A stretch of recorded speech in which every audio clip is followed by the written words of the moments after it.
حمد و ثنا ہو تیری کونوں۔ السلام علیکم ورحمۃ اللہ وبرکاتہ۔ حمد و ثنا ہے اس پاک پروردگار کے لیے جس کے قبضہ قدرت میں ہماری اور آپ سب کی جان ہے۔ آج ہم خواتین کے اعتکاف کے بارے میں بات کریں گے۔ رمضان المبارک میں جہاں بہت سارے اعمال ہیں، ان اعمالوں میں سے ایک عمل اعتکاف کا ہے۔ رمضان المبارک کے آخری عشرے میں جو جہنم سے خلاصی کا عشرہ ہے، اس عشرے میں اللہ کے رسول صلی اللہ علیہ وسلم نے خصوصیت کے ساتھ اعتکاف کا اہتمام فرمایا ہے۔ خود اللہ کے رسول جناب محمد الرسول اللہ صلی اللہ علیہ وسلم صرف ایک یا دو بار اعتکاف نہیں کر سکے۔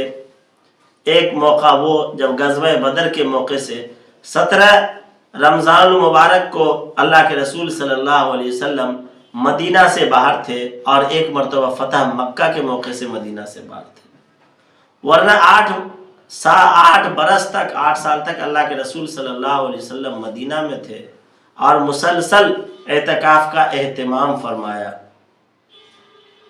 جب اللہ کے رسول صلی اللہ علیہ وسلم 10 ہجری یعنی 11 ہجری کو اللہ کے رسول صلی اللہ علیہ وسلم 12 ربیع الاول کو اس دنیا سے تشریف لے گئے، 10 ہجری میں اللہ کے رسول صلی اللہ علیہ وسلم نے 20 دن کا اعتکاف کیا، اور حضرت جبرائیل علیہ السلام کے ساتھ 2 قرآن مکمل کیا۔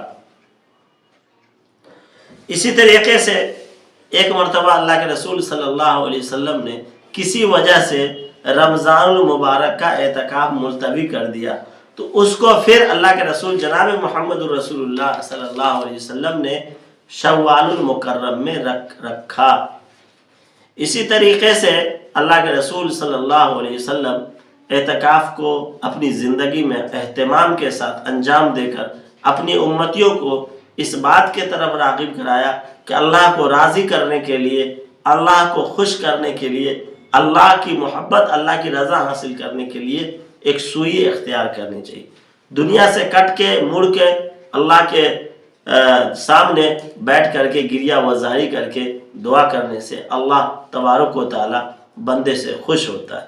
اسی وجہ سے اعتکاف کا جو لفظی معنی ہے، اعتکاف کے معنی ہے مرنا، پھرنا۔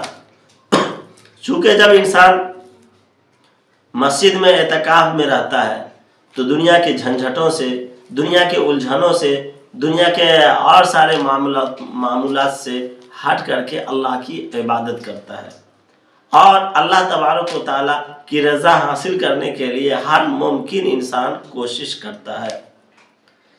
لیکن اعتکاف میں بیٹھنے کا مقصد ہے کہ انسان ہر دنیاوی کام سے اپنے آپ کو فارغ کرنے کی بھرپور کوشش کرے۔ لیکن چند دنوں سے کچھ چیزیں ایسی ہیں جس کی وجہ سے لوگ اعتکاف میں بھی ان چیزوں میں زیادہ مشغول رہتے ہیں۔ جہاں بہت ساری چیز ہے، ان میں سے ایک چیز موبائل ہے۔ لوگ اعتکاف میں موبائل کو بہت زیادہ استعمال کرتے ہیں۔ اعتکاف کو بہتر تو یہ ہے کہ جب معتکف اعتکاف کرنے کے لیے 20ویں رمضان کو عصر کے بعد جب مسجد میں پہنچے تو موبائل کو گھر چھوڑ دے، صرف وہ موبائل لے کر جائے جس موبائل سے صرف گفتگو ہو سکتی ہے، یہ زیادہ بہتر ہے۔ موبائل میں، لیپ ٹاپ وغیرہ میں زیادہ وقت کو برباد نہیں کرنا چاہیے، چونکہ اس کا مقصد اعتکاف کا ایک یہ بھی ہوتا ہے کہ انسان اعتکاف میں جائے، اور اعتکاف میں جانے کے بعد شب قدر جو 1000 مہینوں سے بہتر رات ہے، اور اللہ تبارک و تعالیٰ اس میں انسان کی دعاؤں کو قبول کرتا ہے، ان کی بخشش فرماتا ہے، ان کے گناہوں کو معاف فرماتا ہے۔ تو اعتکاف میں جب انسان رہتا ہے تو پوری امید ہوتی ہے کہ انسان جو ہے شب قدر کو پا لیتا ہے۔ اللہ کے رسول جناب محمد الرسول اللہ صلی اللہ علیہ وسلم ایک موقع سے صحابہ کرام رضوان اللہ تعالی علیہم اجمعین کے درمیان بنی اسرائیل کے 4 انبیاء کرام علیہ السلام کا تذکرہ فرماتے ہوئے فرمایا کہ یہ لوگ 80 سال تک اللہ کے راستے میں جہاد کیا۔ صحابہ نے کہا کہ اللہ کے رسول ہم لوگ کی تو عمر ہی نہیں ہوتی ہے، ان لوگوں کی اتنی لمبی عمر تھی تو ان لوگوں نے اتنا مجاہدہ کیا اور اللہ کو راضی کرنے کے لیے ہر ممکن کوشش کی، لیکن ہماری عمر تو کم ہوتی ہے۔ اسی موقع سے اللہ تبارک و تعالیٰ نے یہ آیت نازل فرمائی لیلۃ القدر خیر من الف شہر، کہ اللہ تبارک و تعالیٰ ایک ایسی رات ہمیں عطا فرمایا جو 1000 مہینوں کی رات سے افضل ہے۔ تو ہمیں اعتکاف میں بیٹھ کر کے اس رات کو پانے کے لیے بھرپور کوشش کرنی چاہیے، اور اپنے آپ کو اعتکاف میں بیٹھ کر دنیاوی لہو و لعب، دنیاوی سوچ فکر سے ہٹ کر کے اللہ کی رضا حاصل کرنے کی بھرپور کوشش کرنی چاہیے۔ اب ایک مسئلہ آتا ہے کہ خواتین کے لیے کیا اعتکاف مسجد میں کرنا ہے یا گھر میں کرنا ہے؟ اعتکاف کیسے خواتین کریں گی؟ خواتین اعتکاف کیسے کریں گی؟ ایک بڑا مسئلہ ہے اور ہمیشہ اس مسئلے پر گفتگو ہوتی رہتی ہے۔ تو اعتکاف، خواتین کے اعتکاف کے لیے اس میں فقہا کا اختلاف ہے۔ امام ابو حنیفہ اور دیگر فقہا جو ہے، امام شافعی، امام مالک، امام احمد بن حنبل اور ان کے شاگردان اس طرف ہے کہ اللہ تبارک و تعالیٰ نے قرآن مجید میں فرمایا وَأَنْتُمْ عَاكِفُونَ فِي الْمَسَاجِدِ، کہ تم لوگ اعتکاف کرو مسجد میں۔ خود اللہ کے رسول صلی اللہ علیہ وسلم نے اپنی زندگی کے اندر مسجد نبوی میں اعتکاف کیا ہے۔ اس لیے دیگر فقہا، دیگر علماء کا کہنا یہ ہے کہ مسجد میں ہی اعتکاف ہو، اور مسجد میں ہی اعتکاف کو وہ ضروری سمجھتے ہیں۔ اور ان کے پاس ایک اور دلیل ہے، حضرت عبداللہ ابن عباس رضی اللہ تعالی عنہ کی روایت کہ عبداللہ ابن عباس رضی اللہ تعالی عنہ جو ہے گھر میں اعتکاف کو بدعت قرار دیا ہے۔ اس لیے یہ علماء کہتے ہیں کہ مسجد میں ہی خواتین بھی اعتکاف کریں گی، لیکن خواتین کے گھر میں اعتکاف کے لیے کوئی ایسی صریح حدیث اور کوئی ایسی دلیل نہیں ملتی کہ جس میں یہ بات واضح طور پر لکھی ہو کہ خواتین گھر میں ہی اعتکاف کرے، مسجد میں اعتکاف کرنا اس کے لیے جائز نہیں ہے۔ لیکن فقہائے حنفی یعنی امام ابو حنیفہ رحمۃ اللہ علیہ کے ماننے والے اور ان کے شاگردان جو کہتے ہیں کہ چونکہ حالات کی وجہ سے، حالات کے پرپیچ ہونے کی وجہ سے، خدشات کی وجہ سے اور برائی کی وجہ سے یہ زیادہ بہتر ہے کہ خواتین گھر میں ہی اعتکاف کریں۔ اس کی ان لوگوں کے پاس ایک دلیل ہے، وہ دلیل یہ ہے کہ اللہ کے رسول کے زمانے میں خواتین کا خیمہ جو ہے مسجد میں لگایا گیا۔ اللہ کے رسول صلی اللہ علیہ وسلم نے ان خیموں کو اکھڑوانے کا حکم دے دیا کہ ان خیموں کو مسجد سے اکھاڑ دیا جائے۔ اور روایت سے یہ پتہ چلتا ہے کہ امہات المومنین نے پوری زندگی اعتکاف کیا ہے، لیکن اس کا ثبوت نہیں ملتا کہ گھر میں اعتکاف کیا یا مسجد میں اعتکاف کیا۔ تو یہ دلیل کہ امہات المومنین کے خیمے مسجد میں لگائے گئے اور اللہ کے رسول صلی اللہ علیہ وسلم نے ان خیموں کو اکھڑوا دیا، اس سے پتہ چلتا ہے کہ خاتون کا، عورتوں کا مسجد میں اعتکاف میں بیٹھنا جو ہے مکروہ ہے، ناپسندیدہ ہے، مناسب نہیں۔ اس میں خوف ہے کچھ گناہ کا، ذہنی اعتبار سے ہو یا گفتگو کے اعتبار سے ہو یا کسی اور اعتبار سے ہو۔ خود حضرت جبیر رضی اللہ تعالیٰ عنہ کی ایک روایت ہے کہ حضور صلی اللہ علیہ وسلم کے اس دنیا سے تشریف لے جانے کے بعد ان کی اہلیہ مسجد میں 5 وقت نماز پڑھنے کے لیے جایا کرتی تھی، حضرت جبیر رضی اللہ تعالیٰ عنہ نے منع فرمایا کہ اب وہ حالات نہیں رہے، اب وہ وقت نہیں رہے، حضور صلی اللہ علیہ وسلم دنیا سے تشریف لے گئے ہیں، اللہ کے رسول کا زمانہ تھا، اللہ کے رسول کی محفلیں ہوا کرتی تھی، تو جو لوگ محفل میں بیٹھتے تھے ان کو لگتا تھا کہ جنت بھی میرے سامنے ہے، جہنم بھی میرے سامنے ہے، خدا کا خوف ہوا کرتا تھا، جنت کا شوق ہوا کرتا تھا اور جہنم کا خوف ہوا کرتا تھا، لیکن اب وہ باتیں نہیں ہیں۔ اب جو ہے برائی کا خدشہ ہے، اس لیے آپ مسجد میں نہ جائیں۔ حضرت جبیر رضی اللہ تعالیٰ عنہ کی اہلیہ نے کہا کہ میں ضرور مسجد جاؤں گی۔ بہرکیف ایک مرتبہ حضرت زبیر رضی اللہ تعالیٰ عنہ کی اہلیہ عشاء کی نماز کے لیے مسجد جا رہی تھی، عشاء کی نماز کا وقت تھا، راستہ اندھیرا تھا، برسات کا موسم تھا، جا رہی تھی، حضرت جبیر رضی اللہ تعالیٰ عنہ پیچھے سے گئے، ایک تماچا مارا، پھر دوسرا تماچا مارا اور وہاں سے غائب ہوئے۔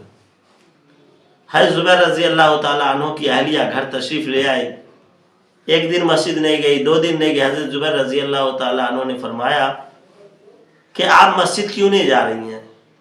تو حضرت زبیر رضی اللہ تعالیٰ عنہ کی اہلیہ نے فرمایا اب وہ حالات نہیں ہیں، اب وہ وقت نہیں ہے، کسی نے میرے ساتھ ایسا سلوک کیا۔ حضرت زبیر رضی اللہ تعالیٰ عنہ نے فرمایا وہ کوئی دوسرا نہیں تھا، وہ جن میں ہی تھا۔ تو اس سے پتہ چلتا ہے کہ صحابہ کرام رضوان اللہ تعالیٰ علیہم اجمعین بھی مسجد میں جانے سے خواتین کو ناپسندیدہ مانتے تھے اور ناپسندیدہ سمجھتے تھے۔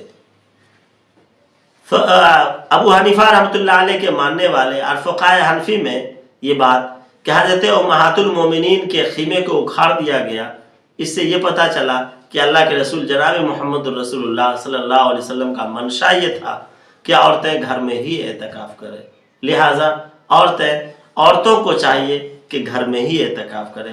امام شافعی رحمۃ اللہ علیہ نے بھی ایک جگہ عورتوں کا مسجد میں اعتکاف کرنے کو مکروہ لکھا ہے، اور علماء عرب نے بھی ناپسندیدہ اور مکروہ کچھ علماء عرب نے بھی کہا ہے، لہٰذا عورتوں کے لیے گھر میں ہی اعتکاف کرنا زیادہ مناسب اور پسندیدہ عمل ہے۔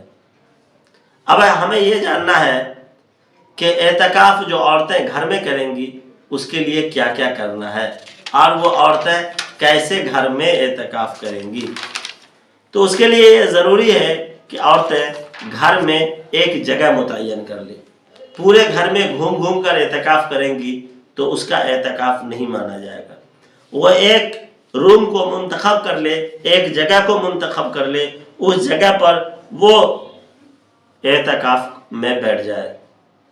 ہاں، خاتون اگر اعتکاف میں بیٹھی ہیں تو ضروریات کی وجہ سے جا سکتی ہے، لیکن کسی خاتون کے ماہوار آ گئے تو ماہوار آ جانے کی وجہ سے اس کا اعتکاف ٹوٹ جائے گا۔ پھر اسی طریقے سے اعتکاف کے اندر مباشرت بھی درست نہیں ہے، جائز نہیں۔ اگر مباشرت کرے گی تو اس کا اعتکاف ٹوٹ جائے گا۔ لہذا فقہ فرماتے ہیں کہ خواتین یعنی عورتوں کے لیے یہ ضروری ہے کہ اعتکاف میں بیٹھنے سے پہلے اپنے شوہر کی اجازت لے لے۔ اگر شوہر سے اجازت نہیں لیتی ہے اور یہ اعتکاف میں بیٹھتی ہے تو مناسب نہیں۔ اگر شوہر ایک مرتبہ اجازت دے دیتا ہے کہ تم اعتکاف میں بیٹھ سکتی ہو، پھر بار بار اجازت لینے کی ضرورت نہیں ہے۔ ہاں، پھر خاتون اعتکاف میں بیٹھ گئی ہے، اس کے روم میں اس کا محرم جیسے بیٹا، بھائی اور کوئی اور ہو جو محرم ہے، کسی ضرورت کے اعتبار سے اس روم میں جا کر کے اس سے بات کرنا چاہے، کوئی ضرورت کی بات تو کر سکتا ہے۔ صرف ضرورت کی بات جا کر کے دل لگے کی بات گھنٹوں گفتگو مناسب نہیں ہے، پھر اس سے اعتکاف میں خلل ہوگا۔ پھر کوئی ایسی خاتون ہے جن کے چھوٹے چھوٹے بچے ہیں تو ایسی خاتون اپنے بچوں کو کپڑا پہنا سکتی ہے، اس کے سر میں تیل لگا سکتی ہے، اس کو کھانا کھلا سکتی ہے۔ پھر کچھ ایسی خاتون جس کے گھر میں کوئی کھانا بنانے والا نہیں ہے، بچے چھوٹے ہیں، صرف وہ خود رہ رہی ہے، بچے ہیں، اب کھانا کون بنائے گا، تو ضرورت کے اعتبار سے کچن میں اتنا ہی دیر کے لیے جائے جتنا دیر میں وہ کھانا بنا سکتی ہے، اور کھانا بنانے کے بعد فوری طور سے وہ آ کر اپنی جگہ پہ بیٹھ جائے۔ اسی طریقے سے کوئی خاتون اپنے گھر سے بغیر کسی ضرورت کے یا اس طرح نکلتی ہے تو اس کا اعتکاف ٹوٹ جائے گا۔ اب کوئی عورت اعتکاف کی حالت میں ہے، ٹھنڈ حاصل کرنے کے لیے اپنے روم سے بار بار نکل کر کے جا رہی ہے غسل کرنے کے لیے، ٹھنڈ حاصل کرنے کے لیے، تو اس کا اعتکاف ٹوٹ جائے گا۔ لیکن اگر گرمی زیادہ ہے اور وہ نہیں نہانے کی وجہ سے اس کو پریشانی ہے تو اس کے لیے ایک حل ہے کہ وہ کیا کرے، وضو کرنے کے لیے جائے۔ جب اس کا وضو ٹوٹے اور وضو جائے اس کا ختم ہو تو وضو کرنے کے لیے جائے، وضو کے ساتھ ساتھ غسل ہی کر لے۔ تو یہ کسی حد تک فقہا نے اس کو درست لکھا ہے۔ پھر یہ ہے کہ خاتون اعتکاف میں کب بیٹھے گی؟ تو 20ویں رمضان کے عصر کے بعد، یعنی آفتاب غروب سے 10-5 منٹ پہلے ہی بیٹھ جائے، اور جب تک عید الفطر کے چاند کا اعلان نہ ہو جائے یا اس کی شہادت نہ مل جائے تب تک اسے اعتکاف میں رہنا ہے۔ اعتکاف کی حالت میں عورت کسی سے لایعنی گفتگو کرے گی تو اس کا اعتکاف ٹوٹ جائے گا۔ پھر اسی طریقے سے کوئی عورت ہے اور وہ کھانا بنانے کے لیے، اس کا شوہر ہے جو کھانا بنانے کے لیے تیار ہے، کھانا بنا رہا ہے، اور اس کا شوہر اسے سبزی کاٹنے کے لیے یا کچھ کرنے کے لیے اس کے روم میں پہنچا دے رہا ہے، تو عورت اس کو ہاتھ بٹا سکتی ہے، سبزی وغیرہ کاٹ دے سکتی ہے۔ عورتوں کو چاہیے کہ زیادہ وقت اللہ کی عبادت میں لگائے، قرآن کی تلاوت میں لگائے، اور علماء کرام کے جو فرمودات ہے ان فرمودات کو، اور اللہ کے رسول صلی اللہ علیہ وسلم کی جو احادیث کی کتابیں ہیں ان کتابوں کا زیادہ سے زیادہ مطالعہ کریں تو یہ زیادہ بہتر ہے۔ لایعنی چیزوں میں اگر وقت گزاریں گی تو یہ بے مقصود ہوگا اور بے فائدہ ہوگا۔ امید ہے کہ ہم آج کے مسئلے کو سمجھے ہوں گے۔ اللہ تبارک و تعالی ہمیں اخلاص کے ساتھ اعتکاف کرنے کی اللہ توفیق عطا فرمائے، اور اعتکاف کے اندر زیادہ سے زیادہ مرد ہوں یا خواتین ہوں زیادہ سے زیادہ دعا کریں، سب کے لیے دعا کریں، چاہے مسلمان ہوں چاہے کافر ہوں یا غیر ہوں۔ ہم جو کسی غیر کے لیے دعا کرتے ہیں، غیر مسلم کے لیے، تو ہمیں اس کے کفر سے نفرت ہے، ہمیں اس کی انسانیت سے نفرت نہیں ہونی چاہیے۔ ہم دعا کریں گے ان کے لیے کہ اللہ تعالیٰ ان کو ہدایت عطا فرما، ان کے دل میں اسلام کی محبت عطا فرما، جناب محمد رسول اللہ صلی اللہ علیہ وسلم کے لائے ہوئے دین پر اسے بھی پھیر دے۔ اللہ مصرف القلوب ہے، اللہ تبارک و تعالیٰ پھیر سکتا ہے۔ ہم سب کے لیے دعا کریں گے، پوری کائنات کی انسانیت کے لیے دعا کریں گے، تو اللہ تبارک و تعالیٰ چاہے اعتکاف میں بیٹھنے والے مرد ہوں یا خواتین ہوں دعا کریں گے تو اللہ ضرور بھی ضرور دعا قبول کرے گا۔ ہر ایک کے لیے دعا کریں گے۔ ہمیں ان کے کفر سے تکلیف ہے، انسان سے تکلیف نہیں ہونی چاہیے، اس کے لیے دعا کریں گے۔ اور جس ملک عزیز ہندوستان کے اندر ہم رہ رہے ہیں، یہاں کی سالمیت کے لیے، یہاں کے بقا کے لیے، یہاں سکون و عافیت کے لیے، مسلمان اور غیروں کے اندر محبت اور بھائی چارگی کے لیے، یہاں کی ترقی کے لیے دعا کریں۔ اللہ تبارک و تعالیٰ اس ملک کے اندر سکون اور اطمینان عطا فرمائے، اور اس ملک کے اندر اللہ تبارک و تعالیٰ ترقی عطا فرمائے۔ ہر مساجد، مکاتب، علماء، حفاظ، قراء، امام سب کے لیے دعا کریں، اپنے رشتہ دار، اعزاء و اقربا، پڑوسیوں کے لیے دعا کریں، تو اللہ تبارک و تعالیٰ دعاؤں کو قبول کرتا ہے۔ معتکف کی ہر دعا کو اللہ تبارک و تعالیٰ قبول کرتا ہے، اسی لیے ہمیں اعتکاف میں زیادہ سے زیادہ دعا کرنی چاہیے۔ اللہ ہمارا اور آپ سب کا حامی و ناصر ہو۔ السلام علیکم ورحمۃ اللہ۔